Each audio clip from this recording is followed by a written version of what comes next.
دیکھیں، اگر ہم یا علی مدد کہتے ہیں، یا امام زمانہ مدد کہتے ہیں، یا رسول اللہ مدد کہتے ہیں، تو اس کا یہ مطلب نہیں ہے کہ یہ جو مدد کرنے والے ہیں یہ خدا کے مقابلے پر زیادہ مدد کرتے ہیں۔ اصل مدد پروردگار کی ہے، ساری طاقتیں پروردگار کے پاس ہے، ساری قدرتیں پروردگار کے پاس ہے، ساری عزتیں پروردگار کے پاس ہے، سارا علم پروردگار کے پاس ہے، ہر خوبی پروردگار کے پاس موجود ہے۔ لیکن وہ پروردگار اتنا کریم اور رحمان و رحیم ہے کہ اس نے فیصلہ کیا ہے کہ اپنی خوبیوں کو لوگوں میں تقسیم کر دے۔ وہ بخیل نہیں ہے، وہ نہیں چاہتا کہ اپنے پاس جو طاقت موجود ہے، عزت موجود ہے، علم موجود ہے، وہ اپنے پاس ہی رکھے اور کسی کو عطا نہ کرے۔ نہیں، وہ فیاض بھی ہے اور کریم بھی ہے، اور وہ عطا کرتا ہے۔ لیکن عطا کیسے کرتا ہے؟ ایسے نہیں کرتا کہ جیسے رینڈملی قرآن اندازی نکالی اور کسی کے بھی حصے میں نام آ گیا۔ نہیں، جو خدا کو جتنا مانتا ہے اور خدا کے سامنے جتنا جھکتا ہے، خدا اسی کو زیادہ عطا کرتا ہے۔ جس نے سب سے زیادہ اپنے آپ کو جھکا دیا خدا کے سامنے، خدا نے اسی کو سب سے زیادہ عطا کر دیا۔ ہمارے نبی کو، جن کو ہر خصوصیت ملی ہوئی تھی، ہر لقب ملا ہوا تھا، رحمت للعالمین بنائے گئے تھے، لیکن اس کے باوجود معبود کے سامنے جھکا کرتے تھے، سجدہ کیا کرتے تھے اور سجدے میں رویا کرتے تھے۔ تو کسی زوجہ نے آ کر کہا، یا رسول اللہ، آپ کو تو سب کچھ ملا ہوا ہے، پھر روتے کیوں ہیں؟ فرمایا کہ اللہم لا تکلنی الی نفسی طرفۃ عین، پروردگار مجھے ایک لمحے کے لیے اپنی حالت پر نہ چھوڑے، اگر مجھے اپنی حالت پر چھوڑ دیا تو میں بھی برباد ہو جاؤں۔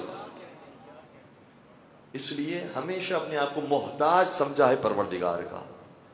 اور یہ پروردگار کے بارے میں پیغمبر نے شاہ فرمایا، کیا تو یہ نہیں سمجھتی کہ میں اگر اتنا بڑا رسول ہوں، خاتم النبیین ہوں، رحمت للعالمین ہوں، تو مجھے چاہیے کہ میں خدا کا پھر زیادہ شکر ادا کروں۔ اس لیے میں خدا کا زیادہ سے زیادہ شکر ادا کرتا ہوں۔ تو نبی اکرم نے سب سے بڑی بندگی کی ہے، اور جس نے جتنی بڑی بندگی کی، حدیث قدسی کا جملہ یہ ہے کہ عبدی اطعنی حتی اجعلک مثلی، اے میرے بندے، تو میری ایسی بندگی کر کہ میں تجھے مجھ جیسا بنا دوں۔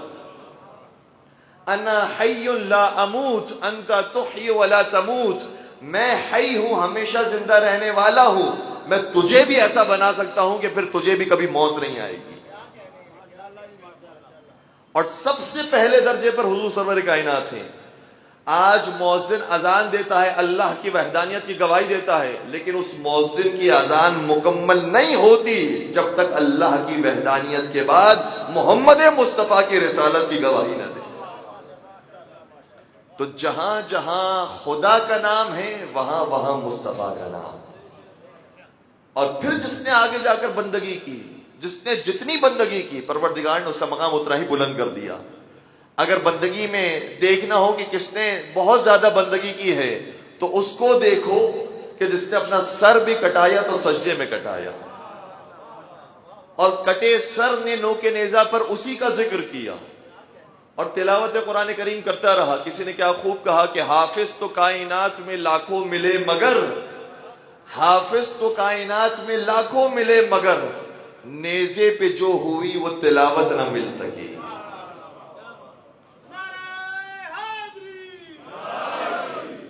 تو اس حسین کی شان پہ پروردگار نے ایسے باقی رکھی ہے کہ خدا نے اپنے گھر کے بھی اتنے زائر نہیں رکھے ہیں جتنے حسین کے در کے زائر۔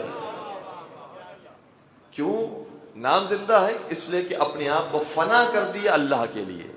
جو جتنا اپنے آپ کو خدا کے سامنے جھکا دیتا ہے، خدا اتنا ہی اسے بلند کر دیتا ہے۔ کسی نے کیا خوب کہا تھا کہ ہے بندگی کے دیس میں سب سے بڑا حسین، ہے بندگی کے دیس میں سب سے بڑا حسین، کرتا رہا ہے اس کے لیے کیا سے کیا حسین، کرتا رہا ہے اس کے لیے کیا سے کیا حسین۔ لبیک لوگ کہتے ہیں پروردگار کو، اور پروردگار کہتا ہے لبیک یا حسین۔